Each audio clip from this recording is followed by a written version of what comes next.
All right, like I said, last presentation by Russ Jones from Condiment Junkie. He's the co-founder and creative director of Condiment Junkie, and we have somebody now talking again about something we have heard about from a different perspective. We're talking about apps, we're talking about user interface, so we're getting back a little bit to where the podium will basically continue then, where we have cell phones and in your case apps a lot, and you have been working among others and doing apps for Jamie Oliver. Maybe we'll discuss this later on, or maybe you give an example now. You do Sonic IDs and you are one of these specialists for human-machine interfaces. You also do experimental events, which I found out, and you do research projects within healthcare and education. But not only that, you're writing and producing music under the pseudonym of Victor Malloy, and your collaboration with choreographer Shelley Love. So this is somebody you have been working with together, and you founded Condiment Junkie with marketeer Scott King. And you also, last but not least, a lecturer, so you're also one of these guys passing on your knowledge to younger people, so they understand that sound branding and audio and all this is not just, oh, nice to have, no. It is something that's essential, and I'm sure you will talk about this in your presentation. Contours and conventions, communicating information and emotion. It's all yours, Russ. Okay, thank you very much. Oh, sorry. Sorry. Russ, take it back for a second. Did anybody forget to put his Marvel out of his pocket into one of these boxes? Check again, left, right pocket, left pocket. Oh, that's not the pocket. Yes, the guys shouldn't do that, I know, yes. Don't play pool billiard here. So everybody has it in, so Cornelius will start shaking it acoustically, guessing where the most marbles are in, and then he will start counting because he doesn't trust his own ears. But we'll trust now Russ. Hello. Right, yeah, my name's Russell Jones. I'm creative director of a company called Condiment Junkie. We are a experiential sound design company and do sonic branding. We do everything from artistic installations at the Tate to turning a millionaire's garden recently into a 14-speaker surround sound jungle. We've just turned the whole of front of Selfridges on Regent Street into an interactive music box. And we do loads and loads of UI, universal user interface sound design for tons of apps. Jamie Oliver, which I think is still currently the best-selling app in the world in lifestyle, which is quite nice. And loads of other big story apps, books and iPad things and everything. We do loads of interactive point of sale, point of purchase stuff. And we work a lot in the automotive industry, designing warning signals and alert signals that are effective, but also communicate a lot about, you know, £200,000 supercars. You know, the sounds have got to be right, and with all the touchscreen interfaces in that as well. So yeah, I'm going to talk about UI sound design, and basically, our belief is, or our approach is that you can communicate a wealth of information through sound, and I'm going to sort of talk through the theory behind how we understand this information, the sort of shapes and forms that sounds take that we instantly understand, and with this we can communicate increasingly, amazingly effectively, and communicate brand identity. So when we're doing UI audio, the key goals of designing sounds for a user interface for an app and everything like that. First of all, we always sort of look at the fact that it's got to aid navigation. It's got to accentuate the user experience design. For one, these guys, the UX designers, spend months and months, each, if not years, designing these interfaces, and you've got to do them justice. But it's got to be cohesive. There's going to be a synergy between what you're hearing and what you're touching.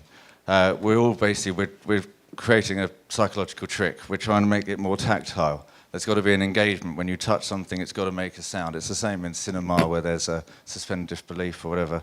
You see something, you hear it, but it's got to be right. You can't touch a big, heavy, wooden-looking button and it sound digital, because then you're not going to create this tactile engagement with it. And this is the other thing of improving the user experience. the use of sound in user interface. Oh, I've jumped forwards. Let's jump back. Yeah, we're trying to improve the user experience. We're going to try and make it more tactile. Studies have shown that visual stimulus, when combined with music and combined with sound, you form more of an emotional connection with it, and you have a greater experience and a greater emotional bond with it. Studies have shown that when pressing buttons, if you hear a sound, it gives you the sense of reassurance that something's happening, and there's a sense of trust, which is really, really important when you're using digital technology. You're trying to convince people to use your interface with your digital technology. Certain sounds that are trustworthy are really, they cause this, they trigger an emotional response. One thing I always sort of like to think of is the whoosh Mac sending thing. When you hear that, you know that you've sent an email. If you don't hear that, you feel a bit nervous that you haven't sent it, and so it reassures you, that sound. And that sound is a really important bit of branding. And that's the other thing, you've got to convey brand identity with these sounds. And there's an amazing amount of complex information you can communicate just with these minute little noises. We're garnering so much complex information with everything we hear. And that's what we're sort of going to try and talk about, is how you understand this information. I've called this Contours and Conventions because it's based on a quote by a guy called Peter Kivy, who wrote this book, The Chorded Shell, and that's about how the shapes and forms of music have evolved to communicate emotional content and how we understand that. And it's an all-encompassing theory of how you decipher information from sound. And it's how we approach sound design. It's the sort of overarching theory of what we're trying to, reaching our goals. This is how we're going to design it. The opening sort of bit of Contours and Conventions is this idea that sounds, he talks about music, but we're talking about sound in a much broader sense, are expressive of actions and emotions, which basically sort of means in a musical sense, if you hear a violin, the violin isn't sad. If the violin's playing a sad tune, the violin isn't sad, it's being expressive of sadness. And the contours and conventions of the shapes and forms that have evolved to enable us to understand that that is sad and enable the violinist to know how to play something that's sad. So there's two parts to this sort of theory of how we understand sound. And the contours talk about musical forms that are expressions that mirror speech, mirror our body language. So if you think of a lament in music, and it's always on a downward scale. A lament is, since Russian folk music to classical music to early 20th century blues music, is always this dum dum dum dum, and that is sad. That communicates sadness. When we're sad, we lower our speech patterns go down. Our body and our shoulders depress. And so this theory basically says that these musical forms to express something like sadness has evolved because it's mimicking us. And it's not just mimicking us, and all of the sounds that we understand, that we get information from, are mimicking our ecological evolution, everything we see around us and hear around us. Nature, there's a lot of biomimicry involved in the contours that we understand in sound. Conventions is the flip side of that, which is musical associations that we've learnt from music, or emotional associations that we've learnt from music. And I think Peter Kivy uses this example of the marching drum sounding military. We hear and that's a military sound. But for hundreds of years we had theatre and musical performance that has given us these conventions, but then for the past 100 years we've had cinema, and cinema has given us a wealth of these cinematic sonic conventions that we all understand, and they are ubiquitous, and it's a very, very important thing, a part of what we do is understanding, that's my background, is film sound design. Understanding this sort of collective consciousness, this universal language that we've all learnt through cinema. And there are sort of things like musically, the E minor major ninth scale is the James Bond scale, it sounds of espionage. I mean, that's a convention that you hear the Bond chord, it sounds like a spy. Laser guns is always really interesting. I just always wonder if you went to a kid play, or you heard a kid playing before TV and cinema, if they were playing sort of space fan game, what noises would they make as the laser guns? And would it be exactly the same? At contours and conventions, everything's mixed, and maybe they would make sounds, and laser gun's obviously based on the sort of elongated sound of a bullet, but you know, it has to have that arc to it. And computers, for user interface, obviously films are now showing us that the future is every single button you press makes a noise, every swish makes a noise, and there's this expectancy that's building up now that we expect everything we touch to have a noise to it. It's got to be appropriate. You know, films like Iron Man go way over the top with it, where everything makes a noise. So, contours and conventions, this overarching theory of how we understand emotional and content and information from sound. So I'm going to quickly try to go through our kind of approach to how we do sound design for these sort of things. And the fact is that there is, you know, this is how we understand, the contours and conventions, how we understand these codes, but there's an incredibly complex amount of information, and it's incredibly sophisticated how much information we can garner from just tiny little noises. And if you take all this into consideration, you can design incredibly effective branded sound, because you're communicating things on an emotional level to people, on an unconscious, effortless level. We've developed this, what we call the sonic vocabulary, completely and utterly effortlessly from our ecological environment, from growing up, and from our interaction with culture.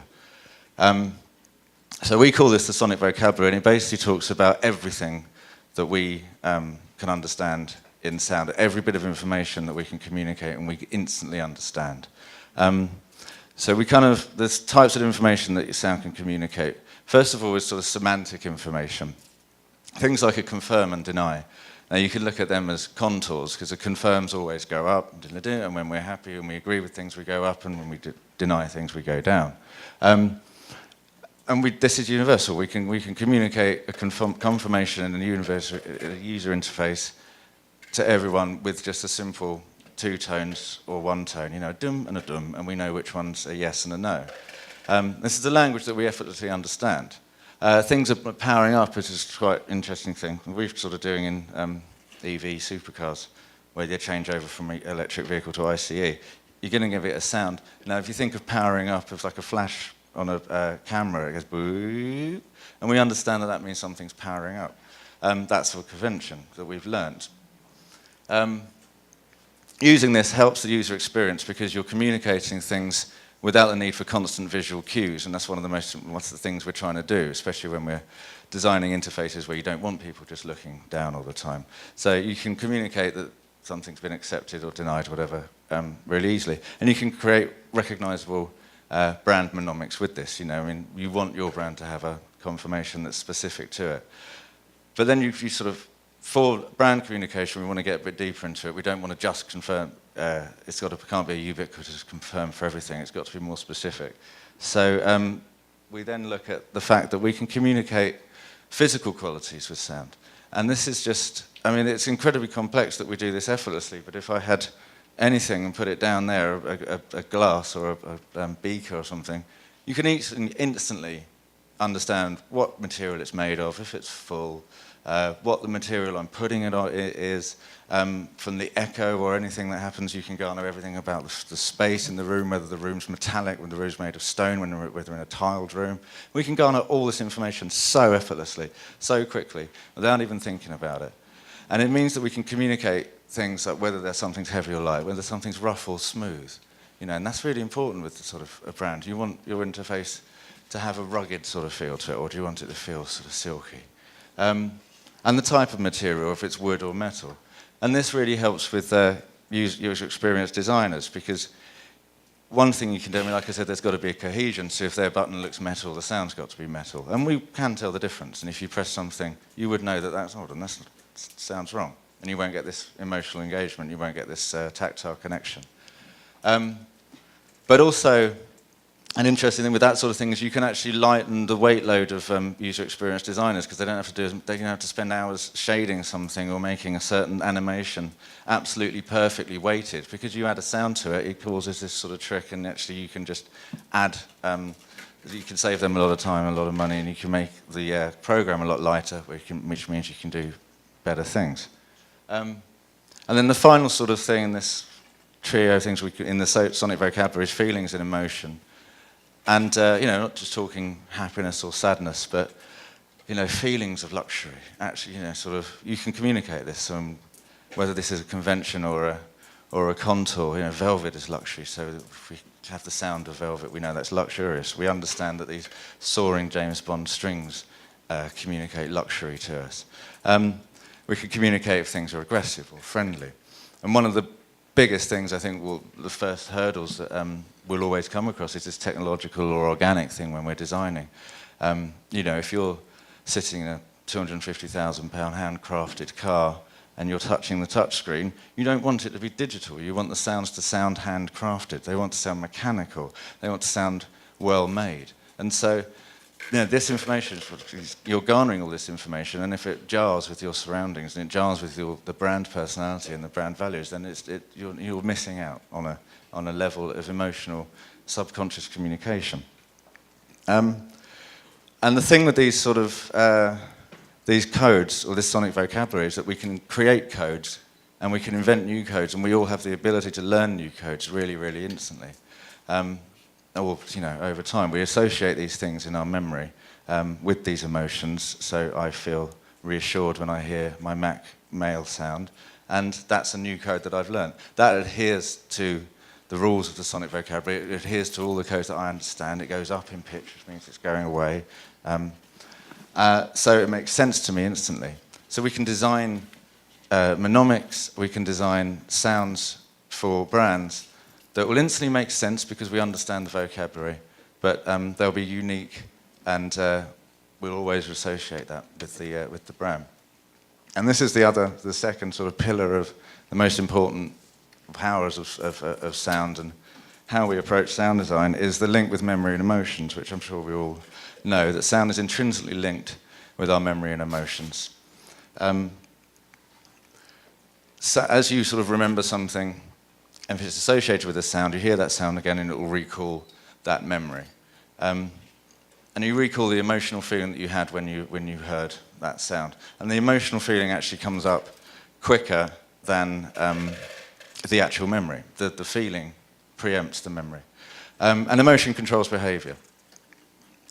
We act on our emotions. And one of the interesting things as a sort of sign like with warning signal designs that we do in cars is these things called audio icons, which are real-life representations of action. So if you've got an imminent collision and you play the sound of tyres screeching, it causes an emotional reaction, and that emotional reaction will make you slam on the brake. I think it's something like 8% faster, which can save lives. So if you trigger an emotional response, you're triggering a much more powerful response and a more memorable response. Memories are synesthetic, which is the other sort of key thing about memories. All memories are multisensorial. So when a sound triggers a memory, the emotions come with that, and then other associated senses come with that. A sound might recall a smell or accentuate flavour. And an interesting bit of work we did a couple of years ago is developed a dish with a chef in England called Heston Blumenthal, where you eat sashimi and you listen to a soundscape of the sea. And hearing the sea conjures up memories of being by the seaside and makes the fish taste fresher and fishier. And it's using sound to recall other senses. And that brings me on to the sort of final and deepest level on which sound is intrinsically linked with us, is the fact that we have these cross-modal associations in our brain, this hyperconnectivity within ourselves, where all the senses are absolutely linked. And basically what we're saying is we all are synesthetic. All experiences are multisensorial. No one experience is isolated to a single sense. Synesthetes have taught us that the letter O is white, or Tuesday is yellow and up here. But actually we have these hyperconnections between all of us. And we've proved certain things recently, that if you manipulate one sense, it will change the perception of another. We conducted a research study where we proved that we can give you a foodstuff and make it taste bitter and then make it taste sweet by playing different sounds. And we did this with the Oxford University recently. So this is one of the most important factors of designing anything sonic for anything visual, is if you alter one sense, it will change the perception of another. It will affect your experience. And in doing this, we can change experiences. We're making memorable experiences. It's been proved that sound affects the brightness of a colour. They've done studies when you show people a yellow and play a certain tone, and then show them the same yellow and play a tone of a certain different timbre or a different tone, and they'll think that yellow is brighter or darker or a different hue. You can change your perception of everything through manipulating other things. And so, sorry, where am I? Is that the same one? No, that wasn't the same one. Sorry. So yeah, sound affects our perception of everything. There was a really interesting study done recently, which is quite famous, when they did a thing with Pringles. When they discovered that if you're eating Pringles crisps and you play back the sound of eating the crisps and accentuate the higher frequencies in it, you perceive the crisps to be fresher. And if you dull the high frequencies, you perceive the crisps to taste stale. And this gives us the information that we can turn up high frequencies and something will appear crisper. So if we intelligently use this for user interface design, for instance, if I was designing the sounds for a vending machine that sells crisps, I know that I can design all the button sounds on that to be high, amped up in the high frequency range. That means the person will press the buttons, and when he gets his crisp, he'll be psychologically primed for a fresh and crunchy experience. And that's something you consider. You're communicating the values and the properties of the brand and the product with sound, and preempting people emotionally, psychologically, to experience it in the way that you sort of intend. And that's kind of it, really. But basically, you take these things into account. You take the fact that sounds affects all our multisensory experiences, or all experiences are multisensorial. And you combine this with an understanding of sonic vocabulary, an understanding of the codes, the shapes, and the forms that sound has that we all instantly and effortlessly understand. And you can make people or help people form an emotional connection with the experience, and alter experiences, make them more memorable, make people have positive associations with memorable experiences by using the sound and adjusting our perception and senses.